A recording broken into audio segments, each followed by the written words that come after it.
आप देख रहे हैं टॉप 50 स्टडी यूट्यूब चैनल। आज हम पर्यावरण के 30 प्रश्न उन प्रश्नों पर चर्चा करेंगे जो पिछले पेपरों में पूछे गए हैं और इन 30 में से आपको एक ना एक पेपर में आने की प्रबल संभावना, इसलिए वीडियो को पूरा देखें। चलिए शुरुआत करते हैं। वन के पेड़ों की छालों पर उगे मिलते हैं। जो वन के पेड़ होते हैं उनकी छाल पर क्या उगे मिलते हैं, जो उगे उनको क्या बोलते हैं? लाइकेन। जो वन के जो पेड़ की जो छालें हैं ना उन पर उग जाते हैं वो क्या है? लाइकेन। ठीक है। हैदराबाद में स्थित हुसैन सागर झील किस जीव की वृद्धि से नष्ट हुई? हुसैन सागर झील कहाँ पर है? हैदराबाद में। एक ये भी याद रखना। और किस जीव की इसमें वृद्धि होती गई जिस कारण वो नष्ट हो गई? तो उसका नाम है जलकुंभी। क्या नाम है उसका? जलकुंभी जो जीव है उसकी वृद्धि से हुसैन सागर झील नष्ट हुई। अगला देखें, मरुस्थल में उगने वाले पौधे कहलाते हैं। मरुस्थल में जो पौधे उगाते हैं उनको क्या कहते हैं? जीरोफाइटस। क्या कहते हैं? जीरोफाइटस। किसको कहते हैं जीरोफाइटस? जो मरुस्थल में पौधे उगते हैं।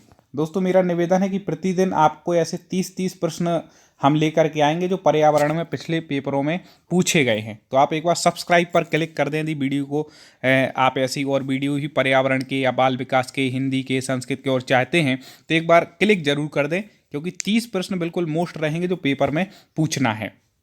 और बेल आइकन को भी दबा दें सब्सक्राइब पे क्लिक करने के बाद, जिससे अगला वीडियो आए तो आपको मिल जाए, आप तुरंत पढ़ लें। देखिए अगला, निम्नलिखित में से कौन सा कारक किसी स्थान की वनस्पति निर्धारित करता है? निम्नलिखित में से कौन सा कारक किसी स्थान की वनस्पति निर्धारित? तो है वर्षा। वर्षा को आप सुधार लें, ऐसा सा कर लें।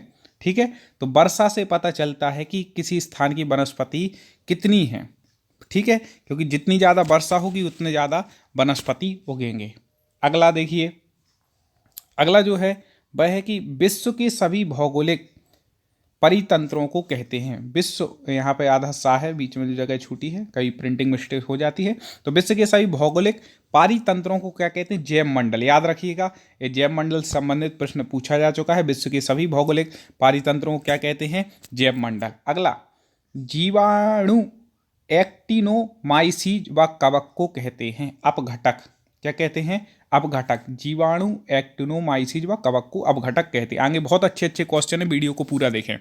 चलिए देखिए, अगला प्रश्न है, पारितंत्र में ऊर्जा का प्राथमिक स्रोत सूर्य का प्रकाश। आपको पता होगा ये मोस्ट है। पारितंत्र में ऊर्जा का प्राथमिक स्रोत क्या होता है? पारितंत्र में सूर्य का प्रकाश ही प्राथमिक स्रोत है। अगला देखें, 1985 से हर वर्ष क्या भारत सरकार किस माह के सोमवार को विश्व हैबिटेट दिवस मनाती है? तो अक्टूबर माह में मनाया जाता है। विश्व हैबिटेट दिवस कब मनाते हैं? 1985 से मनाते आ रहे हैं। अक्टूबर माह की आप बिल्कुल याद रख लें, अक्टूबर महीना। भारत में सबसे अधिक वन किस प्रदेश में है? बिल्कुल वेरी मोस्ट प्रश्न आपकी परीक्षाओं के लिए, चाहे एमपी टेट हो और चाहे सी टेट हो, कोई भी। तो भारत में सबसे अधिक वन किस प्रदेश में है? मध्य प्रदेश में। याद रखिएगा, सबसे अधिक वन मध्य प्रदेश में, पहले पूछा भी जा चुका है। अगला देखें, पौधे अपनी खाद्य निर्माण प्रक्रिया में कार्बन डाइऑक्साइड, जिसको क्या बोलते हैं? CO2। CO2 मतलब कार्बन डाइऑक्साइड गैस वायुमंडल से लेते हैं। जब खाद्य निर्माण की प्रक्रिया करते हैं तो कार्बन डाइऑक्साइड को क्या करते हैं? वायुमंडल से लेते हैं। उसके बदले में जीवधारियों को सांस लेने के लिए खाली स्थान गैस मुक्त करते या छोड़ते, तो क्या? ऑक्सीजन। तो पेड़ पौधे कार्बन डाइऑक्साइड लेते हैं खाद्य निर्माण की प्रक्रिया में और ऑक्सीजन को छोड़ते हैं, जिससे कि सब लोग सांस लेते हैं, सभी जीवधारी। अगला देखें, carbon dioxide, sulphur dioxide, carbon monoxide द्वारा कौन सा प्रदूषण होता है? 3 गैसें हैं, carbon dioxide, sulphur dioxide, carbon monoxide.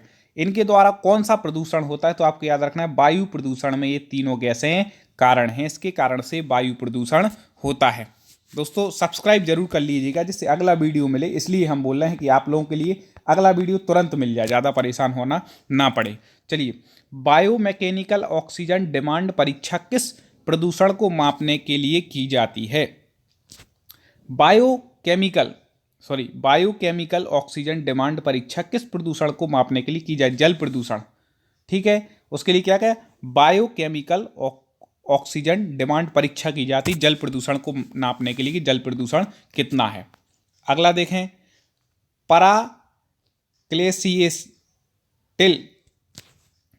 पराक्लेक्सीएसिटल nitrate मतलब जिसको कहते हैं शॉर्ट में पेन क्या है? तो आपको बता दें वायु प्रदूषक है। ये क्या है? एक वायु प्रदूषक है। राष्ट्रीय पर्यावरण अनुसंधान केंद्र कहाँ पर है? पूरा राष्ट्रीय लेवल का पर्यावरण अनुसंधान केंद्र कहाँ पर है? वेरी मोस्ट प्रश्न, नागपुर महाराष्ट्र में। कहाँ पर है?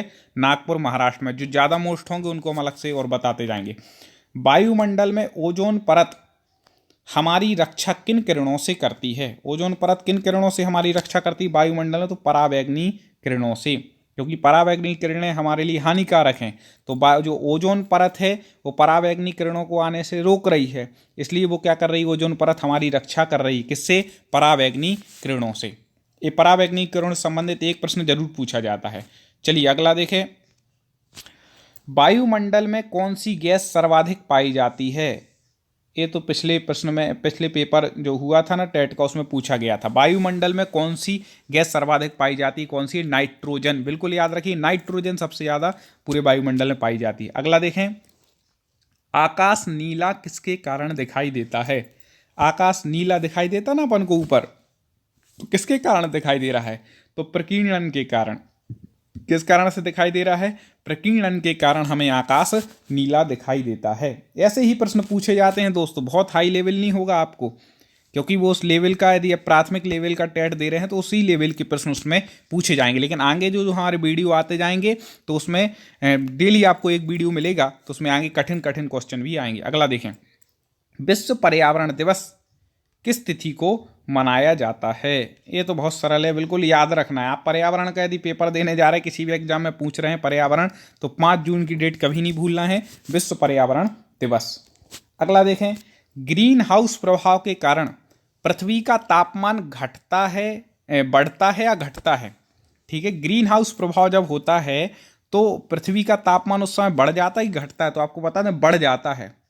ग्रीन हाउस प्रभाव के कारण पृथ्वी का तापमान बढ़ जाता है। जब अलग से हम पर्यावरण पढ़ाएंगे तो उसमें सारे कारण आपको बताए जाएंगे, यहाँ पे केवल प्रश्न उत्तर पर चर्चा। देखें, पर्यावरण का दुश्मन किस वृक्ष को कहा जाता है? मोस्ट पर्यावरण का दुश्मन किसे कहा जाता है?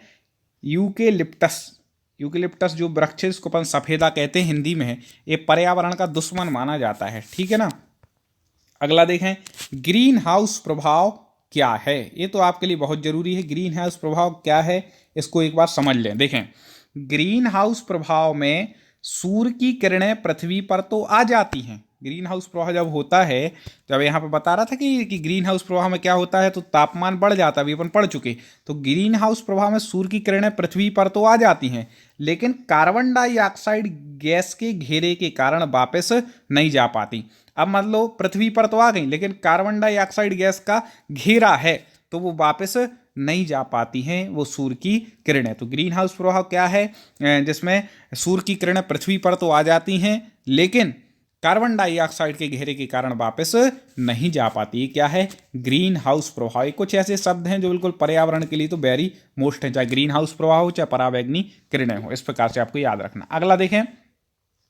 राष्ट्रीय वन नीति के अनुसार कितने प्रतिशत भूभाग पर वन होना अनिवार्य है? राष्ट्रीय वन नीति के अनुसार कितना प्रतिशत भूभाग हो जिस पर कम से कम वन हो? तो 33%, 33% होना चाहिए। आजकल शहरों के विकास होते जा रहे तो कम होता जा रहा है, लेकिन 33% वन नीति के अनुसार भूभाग पर क्या होना चाहिए? वन। ये नियम है, आपको ये याद रखना है, 33%।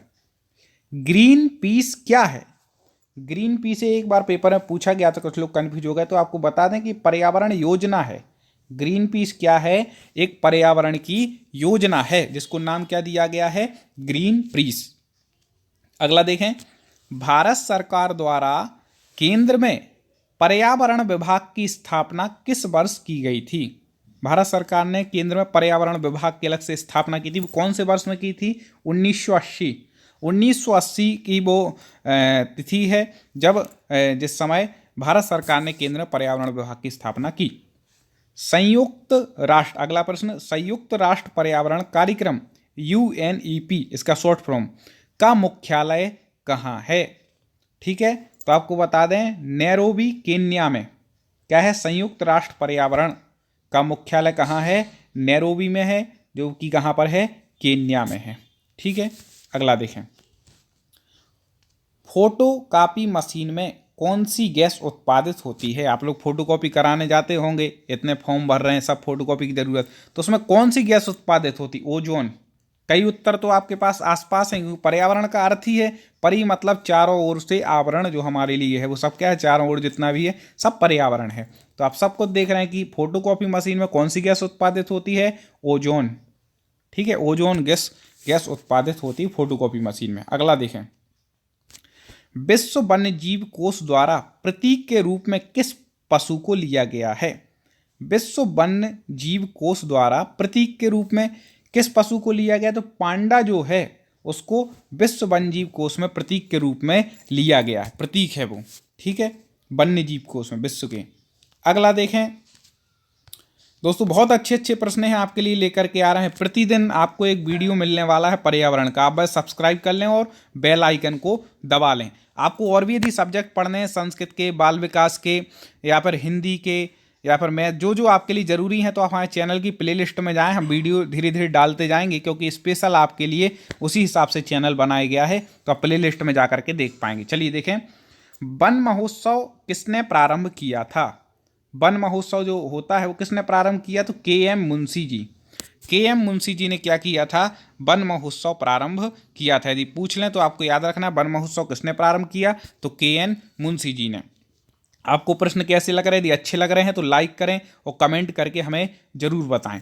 विश्व वन्यजीव संरक्षण कोष कहाँ पर स्थित है? जो विश्व वन्यजीव संरक्षण कोष है वो कहाँ पर है, कौन से देश में है? तो आपको बता दें वो स्विट्जरलैंड में है। विश्व वन्यजीव संरक्षण कोष कहाँ पर स्थित है? तो वो कहाँ पर है? स्विट्जरलैंड में स्थित है। अब हम आपको एक प्रश्न दे रहे हैं जिसका उत्तर आपको स्वयं बताना है, उसका उत्तर हम आपको नहीं बताएंगे। वह है, सबसे प्राचीन काल में उगाया जाने वाला वृक्ष कौन सा है? सबसे प्राचीन काल, सब मतलब प्राचीन काल तो वैसे ही, तो प्राचीन काल में उगाया जाने वाला आपको वृक्ष बताना है कि कौन सा है जो सबसे ज़्यादा उगाया जाता था प्राचीन काल में। तो आज कुछ ऐसे विशेष प्रश्नों पर हमने चर्चा की है, आपको उसकी पीडीएफ वगैरह भी उपलब्ध कराएंगे। आप हमारे चैनल से जुड़े हो, कोई भी नई जानकारी आपको किसी भी जॉब से संबंधित आएगी, हम अपने चैनल के माध्यम से आपको पहुंचाएंगे। आज के 30 प्रश्न पूरे हुए, कल पुनः एक वीडियो आप तक आएगा 30 प्रश्न का। ऐसे प्रतिदिन आपको एक एक दो वीडियो हर सब्जेक्ट की आपको मिलेंगे, जो आपके लिए बहुत ही उपयोगी होंगे। आप हमसे जुड़े रहें और इसी तरह पढ़ते रहें। सभी साथियों के लिए शुभकामनाएं। जय हिंद।